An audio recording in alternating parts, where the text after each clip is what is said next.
Ya, welcome back on Science Contact Channel, teman-teman. Jadi masih di serial Golang in Advance ya. Topik pembahasan di Go Programming Language kali ini adalah solid programming ya. Jadi solid programming ini adalah beberapa prinsip dalam dunia perkodingan ya, khususnya di Golang karena kita akan bahas di bahasa pemrograman Go gitu ya. Supaya kode kita tetap bisa maintainable, manageable, juga scalable gitu ya, in terms of nambahin fitur-fitur baru ke dalamnya gitu ya. Nah, jadi ada 5 prinsip di Solid itu ya, SOLID. Nanti akan kita pecah satu-satu gitu. Nah, di bagian kali ini kita akan bahas yang S, teman-teman, yaitu Single Responsibility Principle. Oke, jadi apa sih SRP itu gitu ya? Jadi SRP itu, teman-teman, kalau gue tuliskan ya. Jadi satu kelas itu hanya boleh punya satu alasan untuk berubah ya. Ini prinsip utamanya, teman-teman. Satu kelas itu hanya boleh punya satu alasan untuk diubah. Jadi gampangnya adalah kalau misalkan lu punya kelas, dan kalau di Golang kan nggak ada kelas ya, jadi memang Golang itu pada awalnya nggak didesain very spesifik untuk OOP ya kan. Jadi nggak ada kelas. Kita anggap ini struct lah ya. Jadi satu struct itu hanya boleh punya satu spesifik job gitu, yang mengharuskan dia berubah ketika spesifik jobnya itu berubah gitu. Ya langsung kita buat aja ya, package main, terus jangan lupa entry pointnya ya, func main. Oke. Misal ya teman-teman, gue punya type order misalkan ya. Ini ceritanya gue mau bikin e-commerce sederhana ya. Misalkan gue punya type order ya, stock. Dia punya ID ya, punya ID ordernya gitu. Terus punya produk ya, produk yang adalah kumpulan dari produk ya. Sorry, products jamak ya. Produk. Terus dia juga punya customer ya, siapa yang ordernya gitu ya. Kita punya customer di sini. Oke.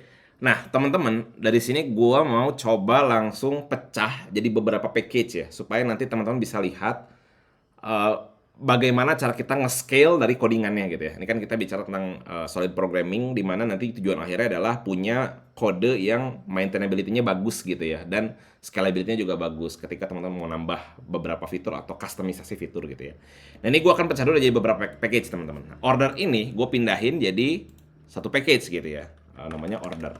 Nah, kalau teman-teman ingat ya, di Golang itu kalau teman-teman nggak mau package-nya diakses oleh orang luar gitu ya, jangan lupa harus dalam internal gitu ya. Oke, nah ini untuk contoh biar teman-teman bisa pakai juga nanti package-nya gitu ya. Ini gue simpan di luar aja biar teman-teman bisa akses nanti ya di repo GitHub gue. Oke, ini gue hapus dulu.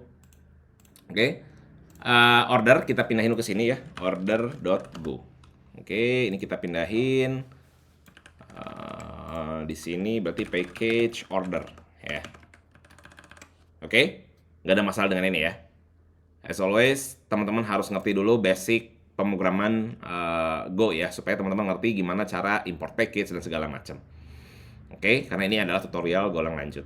Oke, sekarang kita lihat order itu punya dependency ke struct product ya. Nah, produk ini kita bikin di folder baru namanya product. Oke, semua yang berkaitan dengan produk kita pisahin di sini ya. Jadi product.go.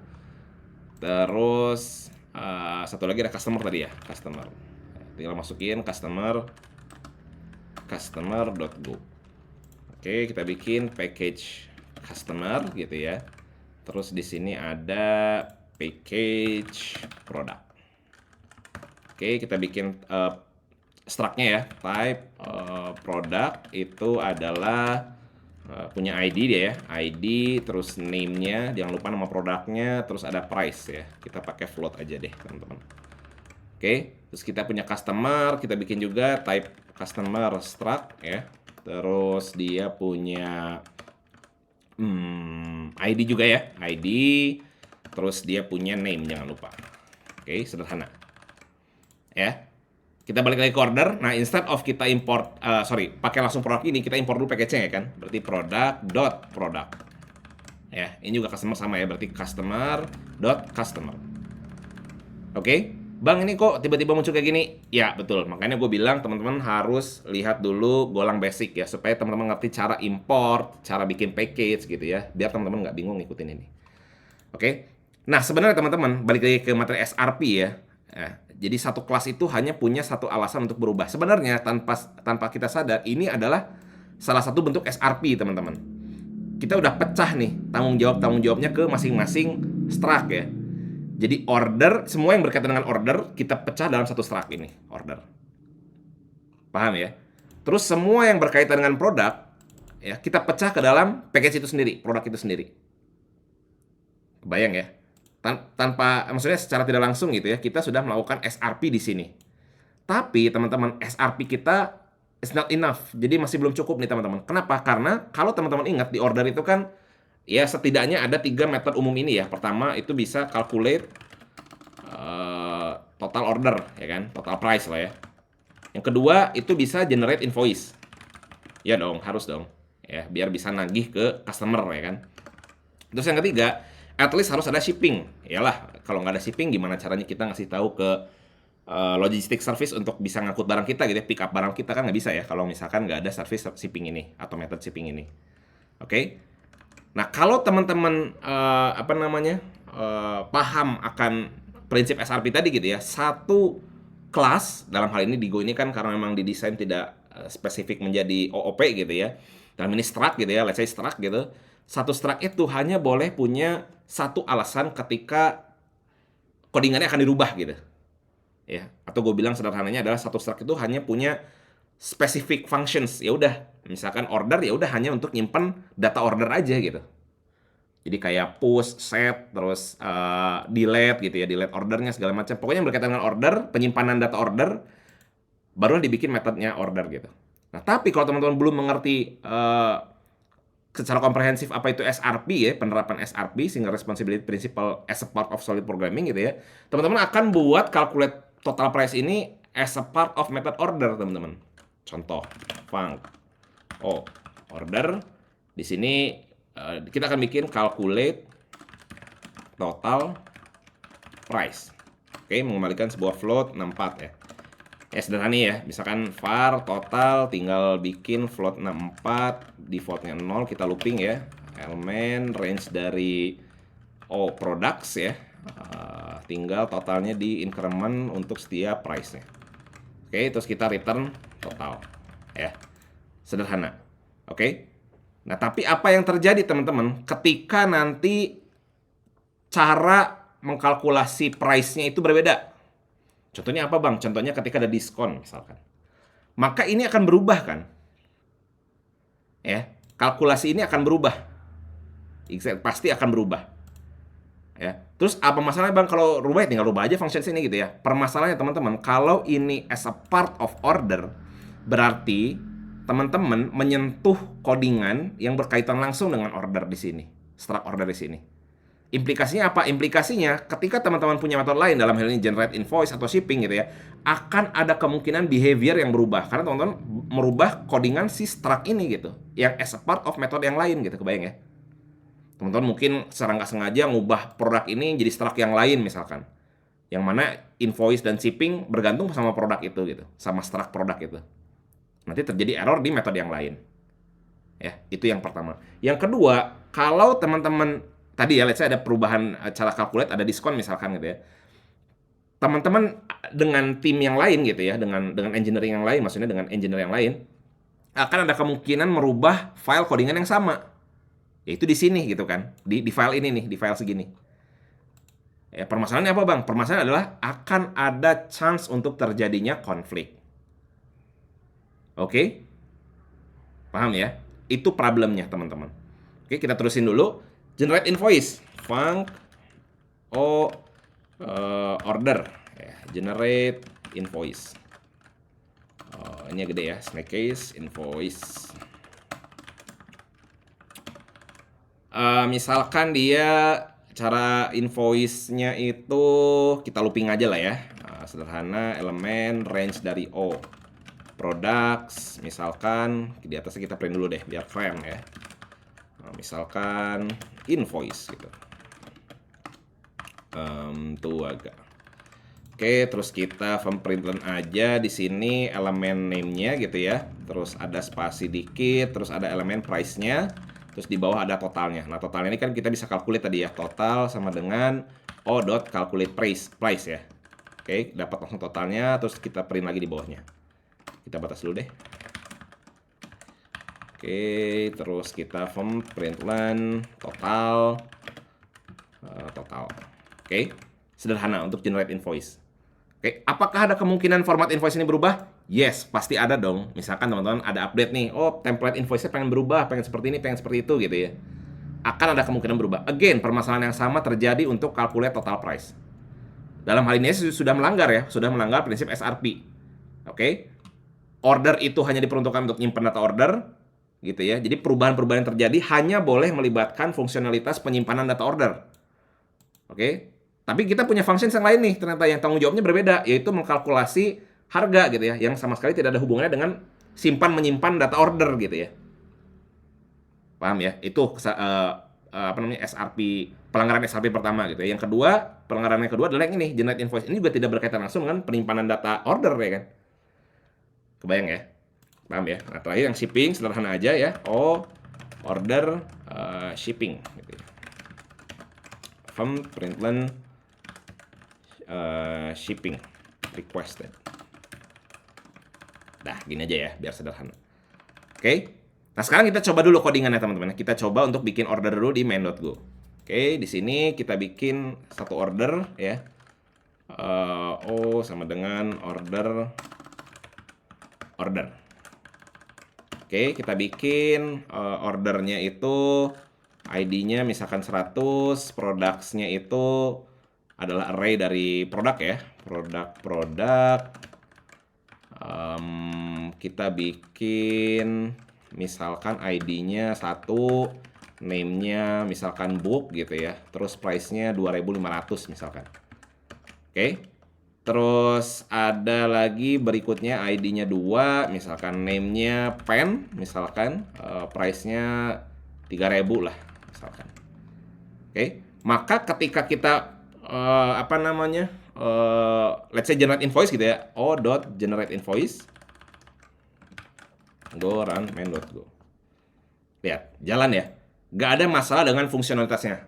Berarti nggak ada masalah, Bang. Betul, secara fungsionalitas betul. Tapi, ya, gue ingatkan lagi, tapi ketika teman-teman melakukan sebuah perubahan pada let's say format invoice aja ya. Berarti teman-teman akan menyentuh codingan ini kan, menyentuh file order.go ini kan. Tadi gue udah jelasin ada dua masalah. Yang pertama adalah kita akan ada chance di mana kita merubah struct ini gitu ya. Misal yang awalnya apa namanya pakai products gitu ya, kita pakai struct yang kedua misalkan, tiba-tiba kita ganti jadi produk 2 gini misalkan. Tanpa kita sadari gitu ya bahwa produk ini gitu ya, struct produk ini digunakan di metode yang lain ya.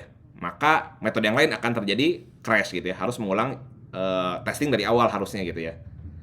Oke, itu kesalahan pertama. Yang kedua adalah akan kemungkinan besar akan terjadi konflik dengan engineer yang lain teman-teman, karena teman-teman merubah codingan di tempat yang sama, file yang sama. Oke. Nah, SRP itu membatasi hal ini teman-teman. Nah, caranya gimana nih supaya ini bisa sesuai dengan prinsip solid yang pertama, yaitu SRP, Single Responsibility Principle. Caranya teman-teman, kita pisah karena kita pisah semua metode yang tidak ada kaitannya langsung dengan struct yang di sini gitu ya. Berarti kan kita udah bilang ya bahwa type order ini tanggung jawabnya adalah menyimpan data order. Jadi ya masukin data produk ke order gitu ya, terus nyimpan order ke database gitu ya, hanya berkaitan dengan itu. Tidak ada calculate segala macam harusnya. Oke? Paham ya? Jadi metode yang diperbolehkan di sini hanyalah misalkan gini. Tadi kan kita define bahwa order ini hanya untuk menyimpan data order. Ya udah, kalau kita gitu, kalau seperti itu kita buat order save misalkan. Ini masih boleh teman-teman. Karena ini berkaitan dengan cara kita nyimpan order ke database misalkan. Nah itu it's okay. Ada di sini gitu ya. Karena memang tanggung jawabnya si order untuk itu gitu. Ya. Nah ini calculate total price kita pisah teman-teman. Oke, ini kita pisah jadi struct baru. Let's say misalkan namanya calculator.go misalkan. Oke, package-nya masih sama, order type order calculator. Ya. Struct. Oke. Nah, di sini kita pindahin metodenya teman-teman. Ini ya, kita pindahin. Ups. Kita copy dulu aja biar nggak ini ya. Pindahin terus ini instead of order kita pakai order calculator. Nah, di sini ordernya ini nah menerima sebuah parameter yaitu ordernya. Nah, kita injek dari sini teman-teman. ya. Cukup seperti ini. Oke, nah di sini ordernya kita tinggal hapus ya. Calculate total price di method ordernya kita hapus aja. Oke, kan terjadi error pasti kan. Nah ini ya. Oke, nah ingat tadi ya, generate invoice. Tadi kan punya tanggung jawab yang berbeda juga ya kan? Ya kan? Berarti ini kita pisah lagi teman-teman. Berarti let's say misalkan invoice.go misalkan. Ya udah bikin package order, type-nya namanya order invoice misalkan, struct. Oke, kita pindahin ke sini. Ini copy atau segini aja lah ya, copy. Terus back to invoice, kita masukin sini inside of order pakai order invoice. Jangan lupa menerima sebuah order. Ya, kita pindahin ke sini.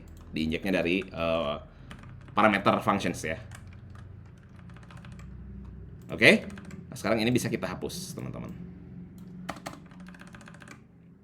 Oke, nah tadi kalau kita balik ke invoice, tadi kan ada ketergantungan method order ini calculate total price ya kan. Tapi sekarang order nggak punya total price dong.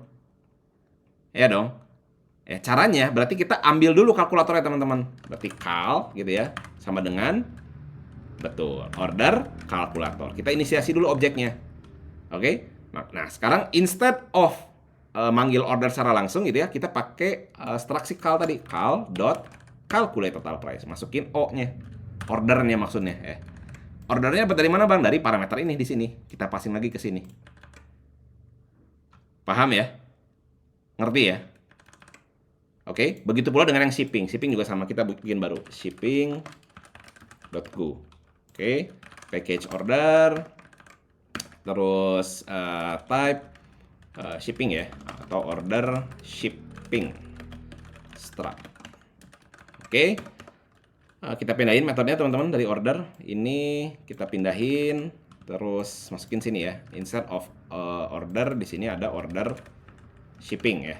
Di sini kita ganti jadi S. Ordernya jangan lupa di passing by parameter aja.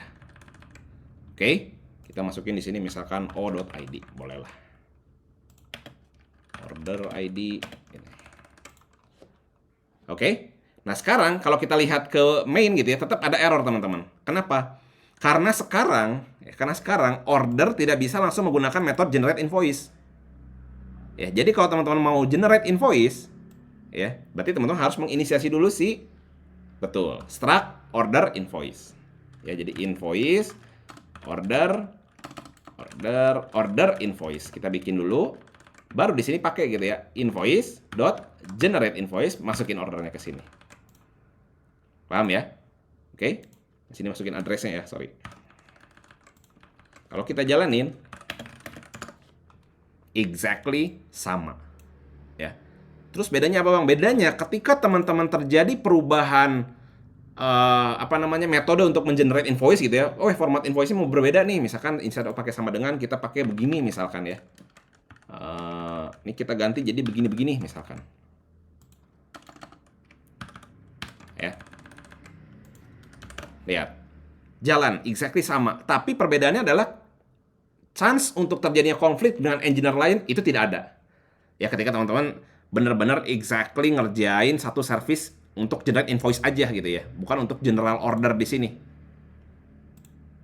Paham ya maksudnya ya? Pertama itu. Nah, yang kedua, teman-teman, sekarang kita sudah membagi lagi tanggung jawabnya. Oke? Jadi, hal-hal yang berkaitan dengan invoice generations gitu ya, pokoknya tulisnya di sini gitu. Paham ya? Jadi, akan menurunkan chance untuk terjadinya perubahan di file order.go ini. Yang mana nanti akan dapat menimbulkan kerusakan di functions yang lain gitu ya, kalau kita ngerubah order ini gitu. Paham ya maksudnya ya? Nah, ini ada kaitannya dengan instability dan abstractions di bagian sistem desain. Teman-teman bisa lihat videonya gue di atas ya. Gue jelasin tentang apa itu instability dan abstractions gitu ya. Dan gimana cara ngekalkulasinya sehingga kita bisa tahu bahwa codingan kita ini cukup maintainable atau enggak gitu. Paham ya? Jadi intinya SRP ini seperti ini teman-teman. Jadi mecah sesuai tanggung jawabnya. Jadi kalau order itu tanggung jawabnya hanya menyimpan masalah order, ya sudah, pokoknya hanya seperti ini gitu. Jadi invoice, kalkulator, shipping, dipisah di file yang berbeda dan di struct yang berbeda. Jadi ketika ada perubahan, dia hanya melibatkan struct yang spesifik saja. Oke, pertama menurunkan tingkat terjadinya kesalahan di file yang ini gitu ya, di parent-nya gitu gue bilang gitu ya, di dependency-nya gitu. Nah yang kedua, meminimalisir terjadinya konflik dalam satu codingan. Karena teman-teman hanya kerja di spesifik functions aja gitu ya. Oke, nah ini tentang SRP, selanjutnya tentang O-nya ya, Open Close Principle ya, solid. Oke.